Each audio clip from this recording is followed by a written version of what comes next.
What's up, boys? Ron O'Connor here with another video for Iron Lift Fitness. And as you can see, I got a special guest today. This is Rob, aka Robbie, aka another name that I can't actually tell you on camera. But little does he know, it's still his contact name in my phone.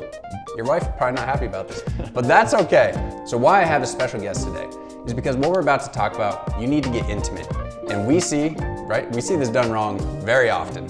We both go to the same commercial gym. Obviously we have this gym here as well, but this is very sketchy, as you can see right now with this montage I'm about to cue.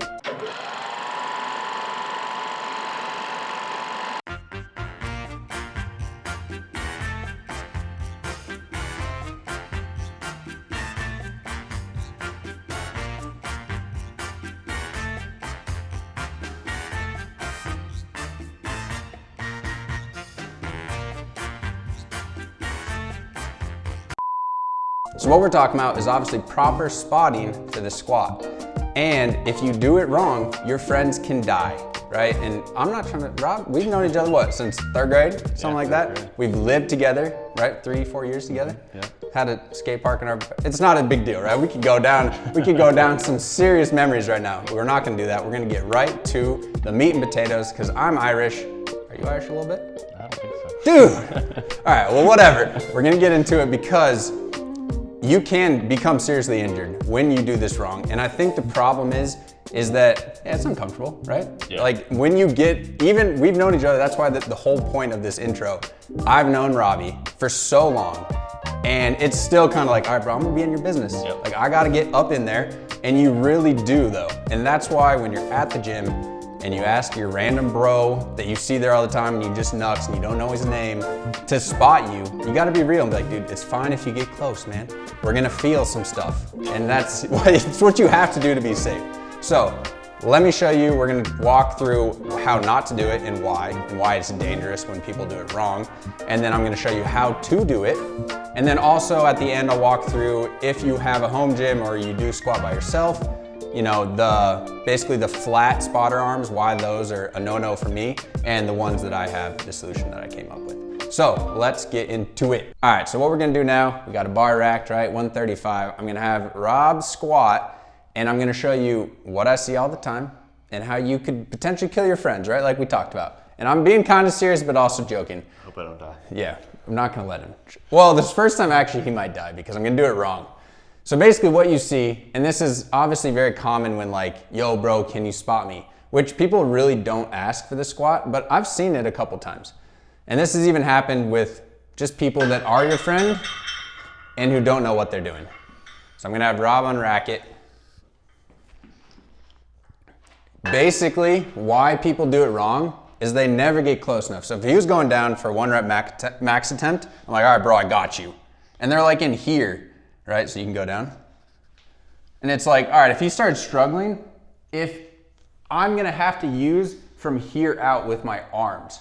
Like if he has 405 or 500 plus pounds of a squat, there's no way I'm just gonna be able to curl him up, right? So basically what you have to do, and it's gonna be a little weird, but if you go down, you literally have to squat with them. You have to be right up on him because and you can rack it and we'll show him. So what you actually need to do is not have your arms like this, like even elbows in their forearm or in their armpit. You literally have to hook under and get like this entire part of your arm, because then I could actually physically, as Rob goes down, physically squat with him and have him on my arms, and basically I'm lifting him with my legs. And that's gonna give me the power to lift him up. And another thing, let's do another one real quick. Another thing, and this is actually how a couple of my friends have literally got injured and their friends were actually spotting them, is if you don't fully commit, so go down, and you're here, and they're kind of getting it right. If you start spotting them improperly, even if you help them up, what you can do when you're spotting them here is you put too much, and you can rack it, because I don't want to actually jack you up, right? And the workout we're about to do, sure, but not right now. Go down. If I'm here, and I end up pushing him, so go back down a little. And then I end up basically pushing him forward. And if you have a ton of load on your back, any of that cervical, thoracic, right lumbar flexion and load First of all, you'll probably lose balance. You might walk and dump the bar in front of you, but that's just creating a lot of shear force, and that's not what you want. So that's why you really have to get under and pull them straight up and not try to pull them forward, basically. So that's what you need to do. We're gonna show you another way if you don't have a friend. Maybe you're just like a solo gym goer, right? Or maybe you have a home gym like this. I'll show you kind of what I've learned over the past, however many years I've had this home gym, of if you don't have a spotter, you still wanna go heavy on the squat, what you should do for the spot. All right, so now what I'm gonna do is demonstrate a squat and why you should use these kind of spotter arms, the straps, versus those hard arms that you're probably gonna see at your gym, right? So if we quickly look at these, because I used to, when I first had this rack, have those like straight metal pipes, right, that it comes with.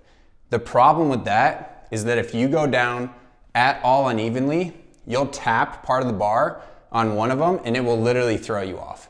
So with these, like I'm about to show you, even if you do, sorry for the jingling, that's just like part of what I always do for when I squat, even if it's 135 apparently. But if I come back, send it deep for you guys, and you'll see if I touch these, it's not gonna affect my bar path at all, unless I go way too deep. So, obviously if I failed right there, these things would have still saved me, but you can tap them and it's not gonna create that vibration or like the shudder in your bar. And if you know, you know, because if you've hit those before with especially heavy weight, it does jack you up. Jacks up your bar path coming up, all the things that you don't want. So I obviously, we got a little uncomfortable for the people, right? For the viewers. But we want you guys to be safe out there. And we also want you to squat as heavy as possible. And you shouldn't let somebody not spotting you or the fear of them not spotting you correctly stop you, right? Throw 4 wheels on, 5 wheels. I know you guys are strong out there. But if you like this kind of video, and what should they do? Make sure to subscribe. Right, every YouTuber says that, so it's like, I figured my guest should say that today for me. But yeah, for sure, if you guys are liking these kind of things, I have a lot of videos on the channel right now, I'm still making some more. So always, if you have a video idea or something you want to learn about, comment below, because I like doing those kind of things. I like to curate this stuff for you guys, right? This is why Rob's here right now, helping me, because we talked about this, and we were just talking about this recently. It's like, oh man, we gotta make that then for the people. So, until next time, you guys take it easy.